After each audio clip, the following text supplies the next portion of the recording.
nanti dengan NIM 2501 050237 dari rombel F, nomor presensi 12. Video kali ini saya akan membuat video yang diajukan guna memenuhi tugas ujian tengah semester pada mata kuliah Pengantar Ilmu Pendidikan dengan dosen pengampu Ibu Dr. Sri Samyasi MPes. Yang pertama, pada video ini akan membahas tentang pemahaman saya tentang konsep-konsep dasar pendidikan. Yang meliputi materi pertama adalah ilmu dan konsep dasar pendidikan sebagai bidang keilmuan. Ilmu pendidikan adalah cabang ilmu yang membahas secara sistematis tentang proses, tujuan, dan sarana pembentukan manusia seutuhnya melalui kegiatan belajar dan mengajar. Setiap bidang keilmuan memiliki objek material, yaitu manusia yang berkembang, dan objek formal yaitu usaha sadar untuk membimbing manusia menuju kedewasaan. Pada konsep dasar ini itu meliputi yang pertama ada pendidikan sebagai proses, yaitu yang berlangsung terus-menerus atau seumur hidup. Kemudian pendidikan sebagai sistem terdiri atas tujuan, isi, metode, peserta didik, pendidik, dan lingkungan. Kemudian ada pendidikan sebagai ilmu terapan, yaitu yang menggunakan teori dari psikologi, sosiologi, filsafat, dan lain-lain untuk membentuk perilaku dan kepribadian manusia yang baik. Kemudian materi yang kedua yaitu filsafat manusia dan filsafat pendidikan. Filsafat manusia itu membahas hakikat manusia dari asal-usul, tujuan hidup, dan peran manusia dalam kehidupan. Manusia dilihat sebagai makhluk individu sekaligus sosial yang memiliki akal, rasa, dan kehendak. Kemudian filsafat pendidikan sendiri itu merupakan penerapan pemikiran filsafat terhadap pendidikan, untuk menjawab pertanyaan dari mengapa dan untuk apa pendidikan dilakukan. Contohnya yang pertama ada filsafat idealisme yang menekankan pengembangan jiwa dan nilai moral. Kemudian filsafat realisme yang berfokus pada pembentukan pengetahuan objektif. Kemudian filsafat praktisme yang menekankan pada pengalaman dan pemecahan masalah. Tujuan dari filsafat-filsafat ini adalah agar pendidikan itu memiliki arah dan dasar nilai yang kuat serta sesuai dengan hakikat manusia. Kemudian yang materi yang ketiga yaitu landasan pendidikan. Landasan pendidikan adalah dasar atau pijakan dalam menyelenggarakan kegiatan pendidikan. Landasan ini yang mencakup yang pertama ada landasan filosofis, yaitu yang berupa nilai dan pandangan hidup, misalnya yang berasal dari Pancasila. Kemudian ada landasan psikologis yang memahami perkembangan dan karakteristik dari siswa ataupun peserta didik. Kemudian yang ketiga landasan sosiologis, yaitu menyesuaikan pendidikan dalam kebutuhan masyarakat. Kemudian yang keempat ada landasan yuridis, yaitu peraturan perundang-undangan seperti Undang-Undang Dasar 1945 dan Undang-Undang Nomor 20 Tahun 2003 tentang Sistem Pendidikan Nasional.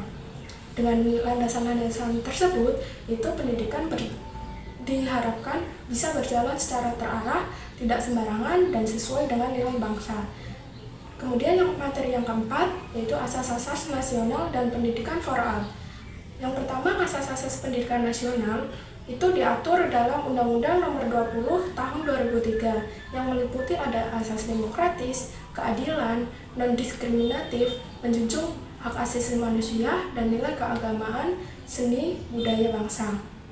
Kemudian untuk pendidikan foral sendiri atau pendidikan untuk semua adalah gerakan global yang bertujuan memberikan kesempatan belajar itu bagi setiap orang tanpa memandang dari gender atau latar belakang sosial lainnya. Prinsip utamanya adalah akses yang merata, kemudian pendidikan yang baik, dan pemerataan kesempatan belajar sepanjang hayat. Jadi agar pendidikan itu setara, tidak memandang dari segi manapun. Kemudian materi yang kelima yaitu etika dan profesionalisme dalam pendidikan, yaitu etika dalam pendidikan itu mengatur perilaku guru, siswa, dan tenaga pendidik agar sesuai dengan norma dan nilai kemanusiaan. Profesionalisme guru berarti itu guru melaksanakan tugas dengan kompetensi, tanggung jawab, dan integritas. Contohnya, Guru itu tidak hanya mentransfer ilmu saja, tetapi juga menjadi teladan untuk siswanya. Kemudian guru wajib menghormati hak-hak peserta didik atau siswa dan bekerja sesuai kode etik profesi guru. Kemudian guru harus terus meningkatkan kualitas diri itu melalui pengembangan profesionalisme yang berkelanjutan. Meskipun pada implementasinya masih banyak guru yang bekerja tidak sesuai dengan kode etik. Kemudian materi yang keenam yaitu dimensi-dimensi kemanusiaan. Dimensi kemanusiaan itu mencakup berbagai aspek yang harus dikembangkan dalam diri manusia. Yang pertama, ada dimensi jasmani yang berupa kesehatan dan keterampilan fisik. Kemudian dimensi rohani yang berupa moral, spiritual, dan emosional. Kemudian yang ketiga ada dimensi intelektual, yaitu kemampuan dari berpikir kritis dan bernalar manusia. Kemudian yang keempat ada dimensi sosial, kemampuan untuk berinteraksi, toleransi, dan empati terhadap yang lain. Kemudian yang kelima, dimensi estetika, yaitu kepekaan terhadap keindahan dan seni. Kemudian yang keenam, yang terakhir itu ada dimensi moral, itu berupa pembentukan karakter dan nilai kebaikan. Nah, pendidikan harus mengembangkan semua dari dimensi ini agar manusia itu bisa tumbuh secara utuh dan seimbang. Kemudian yang kedua, saya akan membahas tentang mengapa ada orang baik dan orang jahat dan upaya apa kita sebagai guru untuk membentuk murid yang baik. Orang menjadi baik atau jahat karena pengaruh lingkungan, pendidikan, keluarga, pengalaman, dan nilai-nilai moral yang ditanamkan sejak dini. Faktor internalnya itu dapat berupa dari hati nurani dan kontrol diri manusia itu sendiri. Kemudian dan dari eksternalnya itu ada dari lingkungan sekitar yang sangat berperan besar. Sebagai guru, upaya yang dapat dilakukan agar muridnya jadi baik itu antara lain yang pertama itu menjadi teladan moral.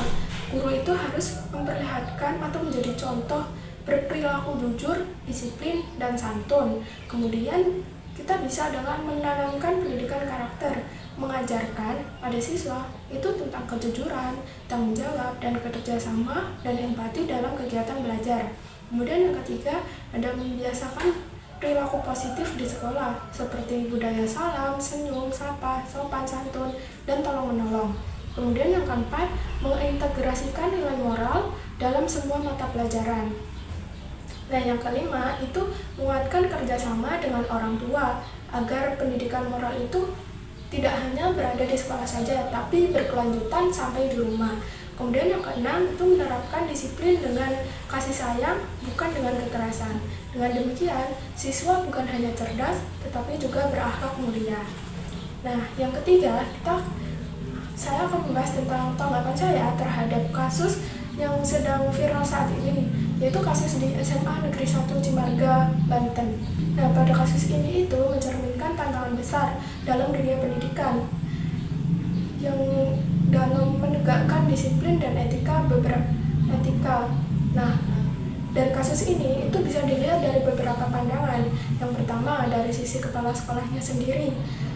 Tindakan menampar memang tidak dianjurkan atau tidak dibenarkan karena termasuk dalam kekerasan fisik dan melanggar etika dan hukum pendidikan. Meskipun tujuannya itu untuk menegakkan disiplin, tapi guru seharusnya menggunakan pendekatan yang edukatif dan humanis, bukan kekerasan. Kemudian yang kedua itu dari sisi siswanya.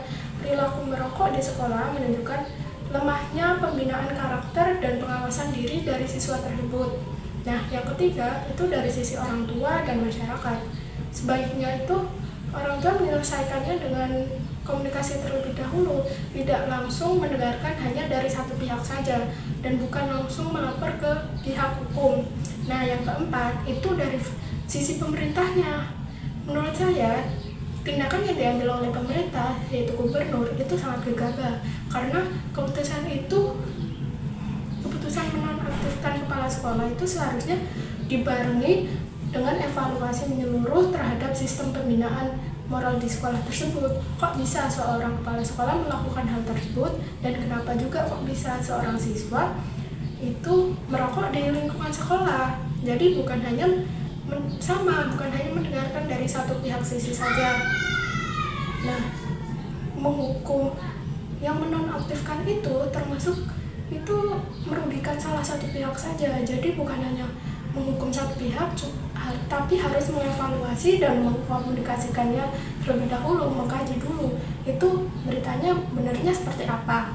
Sikap yang tepat yaitu pada peristiwa ini itu menjadi pelajaran bagi kita semua agar baik dari pihak guru, siswa, dan orang tua baik maupun pemerintah itu bersama-sama membangun budaya sekolah yang disiplin, komunikatif, dan beretika tanpa kekerasan. Pendidikan karakter harus diutamakan agar konflik serupa tidak terulang lagi. Mungkin sekian video penjelasan dari saya. Terima kasih, mohon maaf apabila banyak kesalahan. Wassalamualaikum warahmatullahi wabarakatuh.